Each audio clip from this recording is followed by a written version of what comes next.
Ittaqullah haqqa tuqatih. Ketakwaan sedikit demi sedikit dan sudah kita dapatkan, maka kita akan menjadi haqqa tuqatih. Betul-betul semakin terasa dan semakin mendapat kenikmatan, sehingga bergeser dari sebuah kewajiban menjadi sebuah kebutuhan. Kalau merasa wajib, kadang-kadang merasa terbebani dengan kewajiban. Tapi kalau sudah merasa kebutuhan, bukan ada beban, tapi memang kita yang butuh. Kalau sudah butuh itu kan diusahakan semaksimal mungkin. Sama, kalau sudah butuh itu sama sikap kita kepada dunia. Jadi bukan walatan sana sibak kaminan dunia.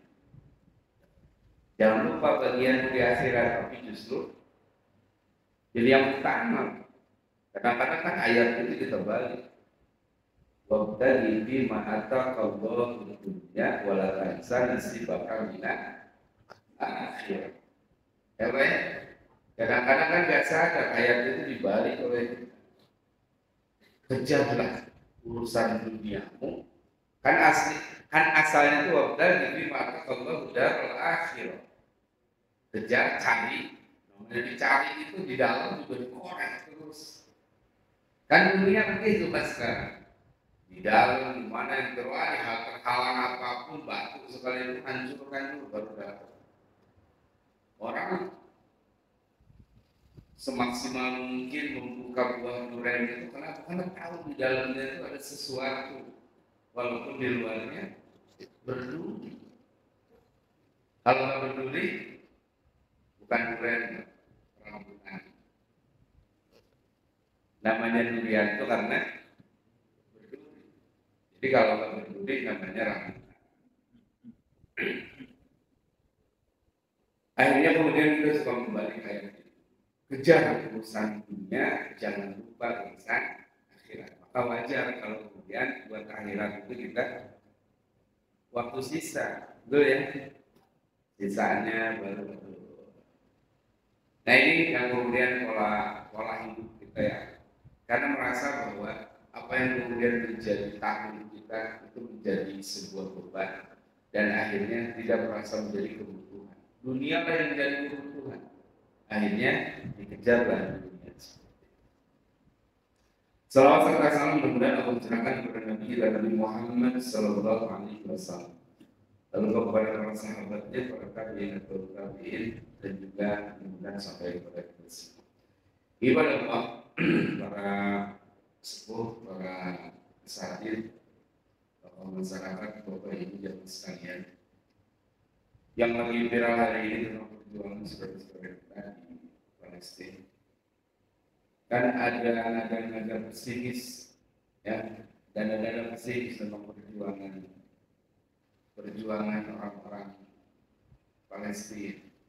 Tapi di sisi lain ada nada-nada optimis tentang perjuangan mereka. Maksudnya gini, kita kalau melihat sisi judulnya kasihan gitu mereka ya kasihan. Padahal mereka sendiri itu kami tidak perlu dikasihani, doakan saja. Kenapa Bu? Kenapa Pak? Ternyata luar biasa. Mereka itu berjuang dengan apa yang kemudian hari ini kita lihat luar biasa. Ini pas kalau kemudian kita lihat dari sisi surat Al-Fatihah. Inna fatahna laka fathan mubina. Kami telah memberikan kepada mereka kemenangan. Bahkan kemenangan sebelum kemenangan itu yang kita lihat sebagai kemenangan, mereka sudah menang. Apa menang? Mental mereka sudah menang. Mental mereka sudah menang. Contohnya kayak begini. Mereka tidak pernah mengeluh. Mereka tidak pernah kemudian menunjukkan wajah yang kelihatannya itu susah gitu. Ketika mereka apapun yang dihadapi oleh mereka, termasuk bagaimana anak-anak muda ketika harus ditangkap oleh tentara-tentara Israel, semuanya penuh dengan senyuman. Kalau bahasanya seperti ini, kalau pesan atau wasiat yang hadis yang kemarin Pak, wasiat yang Rasulullah sampaikan 9 kepada Abu Darda itu ditafsirkan dalam konteks perjuangan hari ini itu luar biasa. Satu, jangan musyrik, betul ya kemarin ya, jangan musyrik. Kedua, jangan meninggalkan sholat wajib. Yang ketiga, jangan minum khamr, jangan mabuk. Itu 3 saja Pak ditafsirkan dalam konteks kenapa orang Palestina berjuang hari ini dengan penuh kebahagiaan dan penuh kegembiraan. Mereka begitu yakin. Mereka begitu yakin dengan apa yang kemudian janji-janji Allah itu, mereka begitu yakin. Dan apalah artinya kemudian dan apalah gunanya hari ini harus mengeluh dengan keadaan dihalangi bantuan dan segala macam ini. Minta bantuan wajar kalau kemudian minta bantuan. Dan kita pun kalau kemudian dianya juga nggak minta bantuan, kemudian kita harus diam saja, nggak membantu mereka. Itu kalau bahasa anak muda itu dasar, nggak pekat. Ibu-ibu kalau anaknya meninggal sedih nggak Pak? Sedih. Mereka kesedihan wajar. Tapi ada yang lebih dari mereka. Mereka bahagia gitu kan, menghantarkan putra putrinya ke menjadi syahid. Malah ada guyonan juga begini. Ibu-ibu di Palestina itu nggak mengenal namanya KB. Kenapa? Terus melahirkan. Bahkan kalau bahasa kita dalam obrolan, kalau ibu-ibu misalkan obrolan keseharian bergosipnya tentang hal yang ini yang itu, mungkin mereka bergosipnya itu begini, sudah berapa anak yang kau syahidkan? Jadi mereka berlomba. Saya baru 3 kata ibu, alhamdulillah saya sudah 4 misalkan. Bukan lagi berlomba tentang hal-hal yang sifatnya duniawi. Anakmu sudah punya apa? Bukan, tapi sudah berapa anak yang kau syahidkan? Saya baru 1. Dan janji-janji Allah yang kemudian jangan kau meninggalkan wala tatrukannya salat al-maktubah muta'ammidan wa man tarakaha bari'at lahu bima. Ya kan begitu. Jangan sekali-kali kau meninggalkan sesuatu yang wajib. Kenapa? Seandainya kalau ada yang meninggalkan sesuatu yang wajib, dicabut jaminan dari Allah. Maka ketika mereka memperhatikan sholatnya, apa yang terjadi? Jaminan Allah terus mengalir. Yang disebut dengan pertolongan. Wa yansurukallahu nasran aziza. Dalam surat Al-Fat, Allah akan menolong mereka dengan sebuah pertolongan yang gagah. Apa pertolongan yang gagah? Banyak kejadian-kejadian yang luar biasa menunjukkan bagaimana pertolongan Allah itu betul-betul hadir di sini. Apalagi urusannya berbakti kepada orang tua. Maka salah satu ketika berbakti kepada orang tua minta izin, mau berjuang, nggak ada.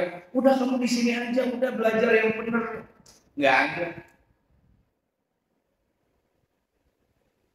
Ku iringi kau dengan doa, silakan kau pergi. Luar biasa. Anak usia 12 tahun, 13 tahun bukan mainan gadget lagi. Tapi mainannya senjata. Kalau di kita 9 tahun, 10 tahun bermain dengan senjata-senjataan, mereka bermain dengan senjata muda. Dan itu mental itu dipersiapkan terus. Dan itu mental itu dipersiapkan terus. Apa buktinya? Nggak mungkin dengan jumlah penduduk yang seperti itu, mereka bisa bertahan berjuang kurang lebih 75 tahun. 75 tahun mereka terus berjuang dengan apa yang mereka miliki. Bahkan apa yang terjadi hari ini. Kita dikejutkan yang kemudian katanya pertahanan Israel itu paling canggih. Mereka menembus dengan apa yang kemudian dianggapnya sederhana. Kalau di kita kalau di puncak itu kayak orang naik para layang, itu bukan parasut, para layang. Ditembus kayak begitu. Kenapa? Karena lagi-lagi yang pertama wala tusyrik. Jangan pernah syirik kepada Allah. Kenapa?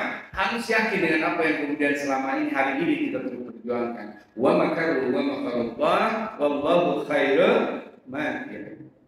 Mereka boleh mempunyai tipu daya, tapi Allah lebih pintar dan Allah lebih canggih dengan segala apa yang kemudian Allah kehendaki. Luar biasa.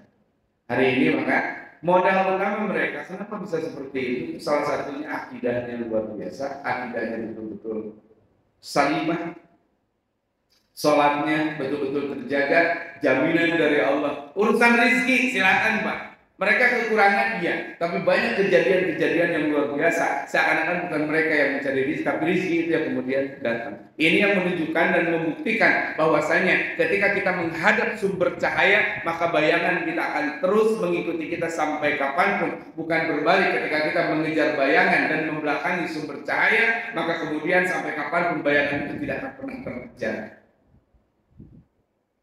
Kan pernah dijelaskan?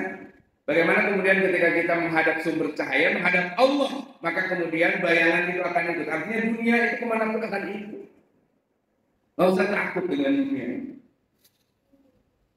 Selama kita taat kepada Allah, sumber cahaya itu dijadikan sebagai rujukan, maka kemudian dunia itu bukan lagi walat ansa, betul-betul walat ansa itu oh iya ada, ditengok dikit oh iya masih terus ada. Artinya dunia nggak bakal hilang, dia akan terus mengikuti kita.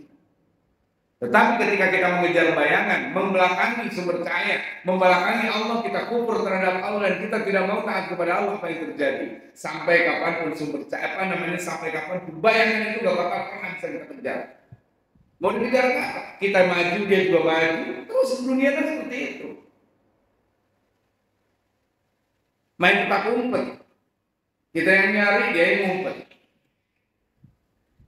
Kita lari, dia semakin lari. Terus seperti itu. Lain pun walah yang digambarkan dalam Al-Quran, permainan itu seperti itu. Permainan seperti itu, mengejar dunia. Orang Jakarta usahanya di Bekasi, orang Bekasi datang di Jakarta tiap pagi.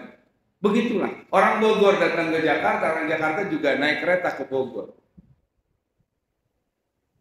Kenapa kemudian nggak kita kemudian musyawarahkan, udahlah yang di Bogor saja, udah yang di Jakarta kita biar nggak macet gitu, nggak bisa begitu. Kenapa? Ya memang jalurnya begitu, Pak. Orang mendapatkannya pengaturan seperti itu.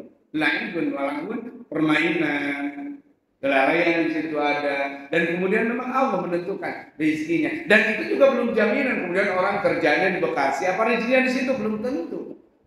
Karena kerjaan itu bukan jaminan dari rezeki kita.